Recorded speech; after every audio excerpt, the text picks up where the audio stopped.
What's up, guys? I'm Alex Roth, and I'm here with Alaina Yee, and you just checked out what's basically a first-person shooter in VR on Morpheus, right? Yep.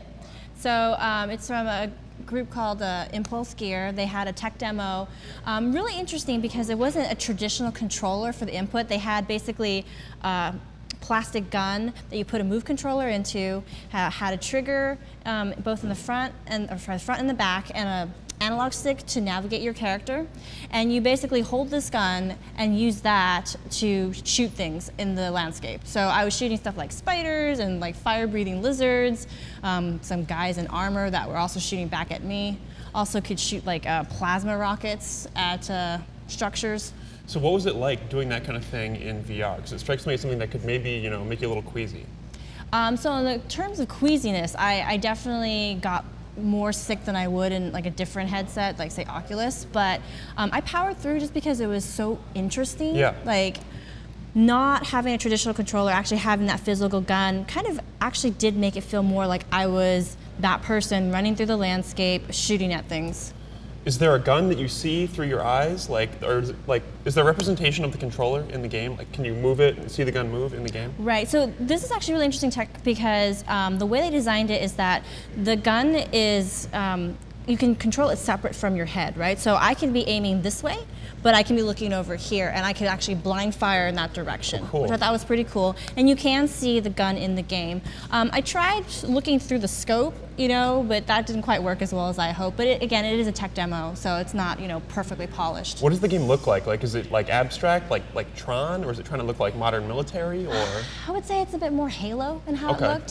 Kind of a alien sort of landscape. In the distance you have like this huge like pulse generator sort of structure that you have to take down. Does it feel like a big breakthrough? Because like this is the kind of game I feel like I've always wanted to do in VR. I would say that for me, if I was going to get a VR headset, that's exactly the kind of game I would want to play.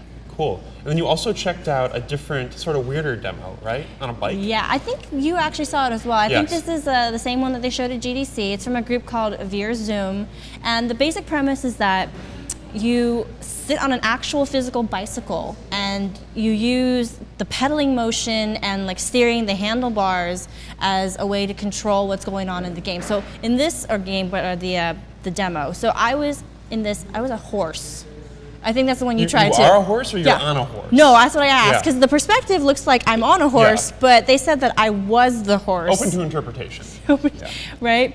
So you pedal faster to gallop, as fast as you can, and then you use the handlebars to steer to go right or left. But it's very strange because Morpheus, you can actually look down and still see, what's going on down here. Yeah. It doesn't completely close you off. So I knew that I was on a bicycle. So when I was moving those handlebars, I started leaning. Yeah, you can't help because but lean. I thought I was on a bike, and they were like, "Don't do that! Don't do that!" Yeah, you'll fall off. I immediately regretted it though because I got super nauseous because my eyes said, "Hey, you're a horse on this grassy plain," and my body said, "Nope, you're on a bike and you're leaning to the right." Yeah, the mind-body split thing is really weird with some of these demos, and but just like having the gun, to hold like in real life, it really like syncs you up when you have a physical thing that relates to what is going on in the game world. Yeah, for sure. Yeah. Well, for more on everything here at E3, VR, everything from Sony, keep it locked right here at IGN.